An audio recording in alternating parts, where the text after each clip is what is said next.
നമ്മുടെ ഗിരീഷ് അണ്ണാച്ചിയായിട്ട് കുറേ വർക്ക് ചെയ്തിട്ടുണ്ട്. അതാണ് നമ്മുടെ മാലയെ മാറോടലിഞ്ഞും സൂര്യനാളം പൊന്നുവിളക്കായി കുറേ എഴുതിയിട്ടുണ്ട്. അപ്പോൾ മേഘതീർത്ഥം എന്നുള്ള ഫിലിം കമ്പോസിങ് നടക്കുമ്പോൾ അതിൽ ഭാവയാമി അറിയാമല്ലോ. അപ്പോൾ ആ പാട്ട് അപ്പോൾ ഞാൻ കമ്പോസ് ചെയ്ത് കൊടുത്തു. അപ്പോൾ അണ്ണാച്ചി എഴുതി. അപ്പോൾ ഞാൻ ഒരു ഷൂട്ടുണ്ടായിരുന്നു അന്ന്. അപ്പോൾ ഷൂട്ട് കഴിഞ്ഞ് വന്നിട്ട് വൈകുന്നേരം ഇദ്ദേഹം വന്നു. വന്നിട്ട് ലിറിക്ക് തന്നിട്ട് എടാ മോനെ നീ ഒന്ന് പാടും. അപ്പോൾ നല്ല സെറ്റാണ് അണ്ണാച്ചി. അപ്പോൾ എനിക്ക് അങ്ങനെ ഒരു അവസ്ഥയിൽ എനിക്ക് പാടാൻ അതൊരു സുഖം കിട്ടുന്നില്ല, എൻ്റെ മനസ്സ് അനുവദിക്കുന്നില്ല. അപ്പം ഞാൻ പറഞ്ഞു അണ്ണാച്ചി ഒരു കാര്യം ചെയ്യും, അണ്ണാച്ചി ഇപ്പോൾ പോയി റെസ്റ്റൊക്കെ എടുക്ക്. അപ്പം ഞാൻ ഒന്ന് കുളിച്ച് വന്ന് അണ്ണാച്ചി ലിറിക്ക് ഒന്ന് നോക്കി ഇത് നമ്മുടെ ഇതുമായിട്ടൊന്ന് സെറ്റാവുന്നതെന്നൊക്കെ നോക്കിയിട്ട് ശരത്തെ നിൻ്റെ എത്രാമത്തെ പടമായത്? അപ്പം ഞാൻ പറഞ്ഞു ഒന്നരാമത്തെ പടം. ഞാൻ 340 പടമായത്. ഈ എൻ്റെ ലിറിക്ക് നോക്കി സെറ്റാക്ക. ഞാൻ പറഞ്ഞ അങ്ങനല്ല അണ്ണാച്ചി. ഞാൻ പറഞ്ഞ അത് എൻ്റെ ട്യൂണുമായിട്ട് അത് കയറി അതിനകത്ത് ഇരിക്കുന്നോന്ന് അറിയാനാണ്. അതൊക്കെ ഇരിക്കും. ഞാൻ പറഞ്ഞു ആയിക്കോട്ടെ അണ്ണാ. അപ്പോൾ എന്തായാലും ഇപ്പം വേണ്ട എന്ന് പറഞ്ഞു. അപ്പോൾ ഇതെൻ്റെ ഈ ബുക്കെല്ലാം കൂടെ എടുത്ത് എഴുതിയ പേപ്പറെല്ലാം കൊടുത്തു എൻ്റെ മോതയ്ക്കരുത്. നിൻ്റെ പടവും വേണ്ട, എനിക്കൊരു കോപ്പും വേണ്ടാണ്. അതേ അറിയിപ്പോയി. കാര്യം എൻ്റെ റൂമാണ് അത്. എന്നെ ഇറങ്ങിപ്പോകാൻ പറയാൻ പറ്റത്തില്ല. അതേ ഇറങ്ങിപ്പോയി. ഞാൻ എന്തൊരു മനുഷ്യൻ ഇത്രയും നന്നായിട്ട് എഴുതുന്ന ഒരാൾ. അത് നല്ല പളുങ്ക് പോലെ എഴുതി വെച്ചേക്കുക. ആ പേപ്പറെല്ലാം നുള്ളിപ്പറക്കി നോക്കുക, അസാധ്യം. അതേ പോയി. രാവിലെ ഒരു 6:45 മണിയായപ്പോൾ ഒരു തട്ട്. അവർ ചില ചായ ആയിരിക്കും. നോക്കിയപ്പോൾ അണ്ണനാ. ഇപ്പം നിനക്ക് ഓക്കെ ആണോടാ? ഞാൻ ഡബിൾ ഓക്കെ ആണോ വാ.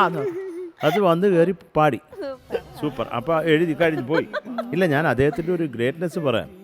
അദ്ദേഹം പോയി കഴിഞ്ഞ് എനിക്ക് ഈ ഒരു പാട്ട് രാവിലെ 6 മണി മുട്ട് രാത്രി വരെ പാടണം. ഒരു 3 നേരമായിട്ട് പാടണം. ഒരു ഡേയുടെ മൊത്തം വൈബ് ഈ പാട്ടിലുണ്ടാവണമെന്ന് വിചാരിച്ചാൽ ഞാൻ രാവിലെ പാടിത്തുടങ്ങാമെന്ന് പറഞ്ഞ് ലിറിക്ക് എടുത്തപ്പോഴേ അണ്ണാച്ചി അയച്ചു തന്നു. എനിക്ക് ഒരു സ്റ്റാപ്പിലൊക്കെ ചെയ്ത് ഒരു കൊറിയർ വന്നു. അപ്പോൾ അതിന് ഇതുണ്ട്, ഭാവയാമിയുണ്ട്, ചരണം എല്ലാമേ. താനനന തന്താനന താൻ. ഞാൻ പാടിയത് തന്നെ എഴുതി വെച്ചേക്ക താനം എന്ന് പറഞ്ഞു. അത് ലിറിക്കാ. ഞാനത് സാധാരണ തമിഴ് പാടാറുണ്ട്. ഇത് അണ്ണാച്ചി ആയതുകൊണ്ട് അങ്ങനെ ഒരു താനം പോലെ പാടിക്കൊടുത്താൽ അത് എഴുതി തരുമല്ലോ എന്ന് ഞാനപ്പോൾ ഉടനെ വിളിച്ചിട്ട് ഞാൻ പറഞ്ഞു അപ്പോൾ മക്കളെ മോനെ എങ്ങനെ ഉണ്ടല്ലോ. ഞാൻ പറഞ്ഞു അണ്ണാച്ചി അത് പറയണോ സൂപ്പർ, പക്ഷേ കുറേ ലിറിക്കില്ലല്ലോ, അതെല്ലാം താനം താനം താനം എന്ന് എഴുതി വെച്ചേക്കാന്ന്. താനമോ? ഞാൻ പറഞ്ഞു പിന്നല്ല, ഞാൻ പാടിയ മുഴുവൻ ലിറിക്കാണ് അണ്ണാച്ചി. എടാ എന്തുവാടാ ഇത്, നീ സാധാരണ അതിൻ്റെ ലിറിക്ക് പാടിത്തല്ലേ. ഞാൻ പറഞ്ഞ അണ്ണാച്ചി ആയതുകൊണ്ട് വെച്ച് അലക്കട്ടെ എന്ന് പറഞ്ഞിട്ട് നീ ഒരു കാര്യം പല്ലം തേച്ചില്ല, നീ എന്നെ കുറച്ച് കഴിഞ്ഞ് വിളിച്ചു. ഞാൻ ഒരു 10 മിനിറ്റ് കഴിഞ്ഞ് വിളിച്ചു. ഇനി പറ. അപ്പോൾ ഞാൻ എന്നാ റെഡിയാണോ? അപ്പോൾ എന്നാ ഒന്ന് നോട്ട് ചെയ്തു വന്ന്. അല്ലാണ്ട് നീ പറയടാ, നീ അല്ലേ പാടി കേൾപ്പിക്കുന്നത്. അപ്പം ഞാൻ തന്താന നീനീരാന നീനീനാന ദരീരാ പാടി. തന്നാനൊക്കെ നീ എഴുതിക്കോ. കൽപ്പാന്ത കാലാതീത സംഗീത പുണ്യം നേടുവാൻ തുഴയാം മനസ്സേ.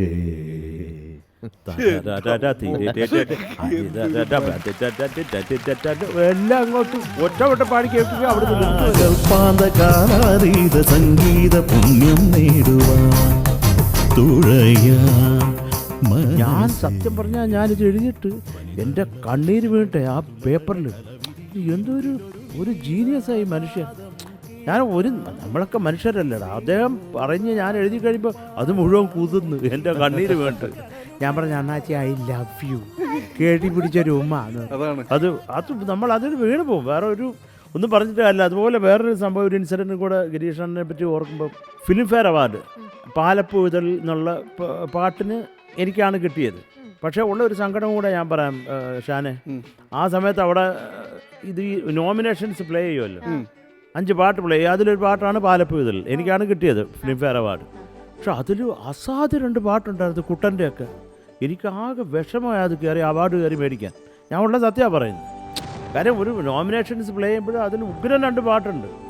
അത് വിട്ടിട്ട് പാലപ്പൂതൽ എന്നുള്ളത് ഓക്കെ, അതിന് ഒരിക്കൽ കയറി മേടിക്കാൻ ചമ്മലുണ്ടായിരുന്നു സത്യം.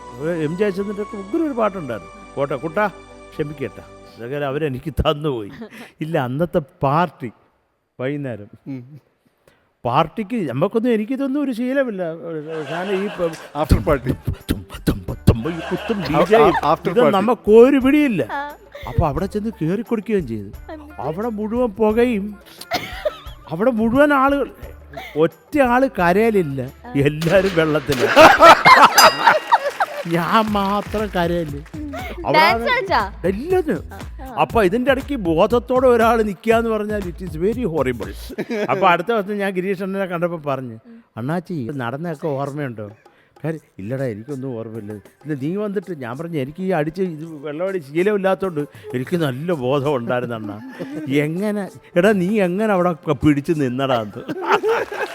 അപ്പം അതൊക്കെ ഗിരീഷ് അണ്ണൻ്റെ വക. ഞങ്ങൾ എന്തൊക്കെയായാലും മനോഹരമായിട്ട് അതെന്താ മ്യൂസിക്കിൽ അസാധ്യമായിട്ട് പാടും ഗിരീഷ് പുത്തഞ്ചേരി, ഉഗ്രമായിട്ട് പാടും. അതേ നമ്മളിപ്പം മാലയാണെങ്കിലും ഇപ്പോഴും എനിക്കത് കേൾക്കുമ്പോൾ ഗിരീഷ് അണ്ണൻ പാടി അണ്ണാച്ചിയുടെ ആ താടിയും വായും ഒക്കെയാണ് എൻ്റെ മനസ്സിൽ. കാര്യം എല്ലാം പാടി കേൾപ്പിച്ചു തരും. സൂര്യനാളമൊക്കെ അതിമനോഹരമായിട്ട്. അപ്പോൾ അത് അത് അത് നമ്മൾ പറയാതിരിക്കാൻ വയ്യ. ഞാൻ എഴുതിയ ആ സൂര്യനാളത്തിന് പെൺകിടാവിൻ നെഞ്ചിലാകെ മൃതകതവും എന്നാണ് ഞാൻ ഡമ്മി എഴുതിയത്. എടാ നിന്റെ പെൺകിടാവിനെ ഞാൻ അങ്ങ് കൊല്ലുക എന്ന് പറഞ്ഞിട്ടാ സൂര്യനാളം പൊൻവിളക്കായി മൃതകതവും എഴുതി തന്നത്. അണ്ണാ ഗിരീഷ് അണ്ണ, we love you and we miss you.